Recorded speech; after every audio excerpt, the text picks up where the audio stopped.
आज की कहानी एक ऐसी लड़की की है जो नए घर में शिफ्ट होने को लेकर बेहद उत्साहित थी।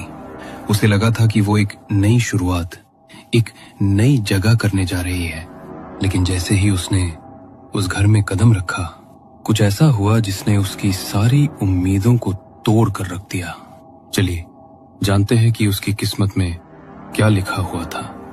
कमरे से लगातार चमेली के फूलों की महक आ रही थी और उससे रुचिका बहुत बेचैनी सी महसूस कर रही थी। वो कई बार कमरे में घूमकर पूरा कमरा चेक कर चुकी थी, लेकिन चमेली के फूल उसे अपने कमरे में कहीं नजर नहीं आ रहे थे।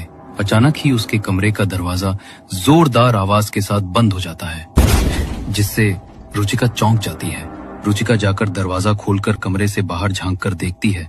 तभी बाहर लॉबी का बल्ब भी टूटकर नीचे गिर पड़ता है और रुचिका को अचानक तेज ठंडक का एहसास होने लगता है। रसोई में अकेली खड़ी क्या बड़बड़ा रही है? रुचिका आंखें खोलकर देखती है। उसकी माँ रसोई के दरवाजे पर खड़ी उसका नाम लेकर उसे पुकार रही थी। वो घबराकर पलटकर अपने आसपास देखती है। उसके पास इस समय कोई भी नहीं था। अगर माँ वहाँ खड़ी है तो मैं अभी तक जिससे लिपटकर बातें कर रही थी वो कौन थी? माँ, आप वहाँ कैसे पहुँच गयी? अभी तो मेरे पास खड़ी थी ना। अरे तेरा दिमाग तो ठिकाने पर है ना?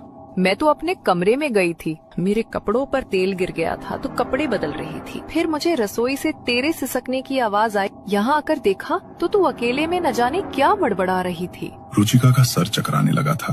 उसे कुछ समझ नहीं आ रहा था कि उसके साथ घट रही इन घटनाओं का आखिर क्या मतलब था। रुचिका के साथ हो रही इस घटना को समझने के लिए हमें कहानी को शुरू से देखना होगा। चंडीगढ़ से कुछ दूर बसा था एक गाँव, कचनापुर।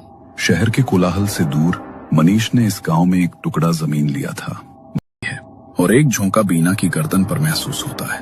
वो पलटकर देखती है लेकिन उसे वहाँ कोई दिखाई नहीं देता। अरे नहीं माँ, वो देखिए, मजार के अंदर से तो तेज चमेली की खुशबू आ रही है।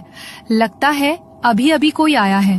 फूल और चादर चढ़ाकर गया होगा शायद। इसका मतलब है ये मजार वीरान नहीं है। फिर चिंता कैसी? बीना की बेचैनी हर शब्द में झलक रही थी, लेकिन मनीष या तो समझ नहीं पा रहा था या फिर समझना नहीं चाहता था। उसने वही जमीन फाइनल कर दी और जल्द ही घर बनवाने का काम शुरू हो गया। 6 महीने की मेहनत के बाद घर तैयार था। मनीष, बीना, रुचिका और रूहान वहां शिफ्ट हो गए। लेकिन कुछ ही दिनों में 4 लोगों की वो छत 2 चेहरों तक सिमट गई। मनीष दुबई लौट गया, रूहान हॉस्टल चला गया। अब उस नए वीरान घर में सिर्फ बीना और रुचिका रह गई थीं। रुचिका की पढ़ाई पूरी हो चुकी थी। इन दिनों वो घर पर खाली रहती थी और धीरे धीरे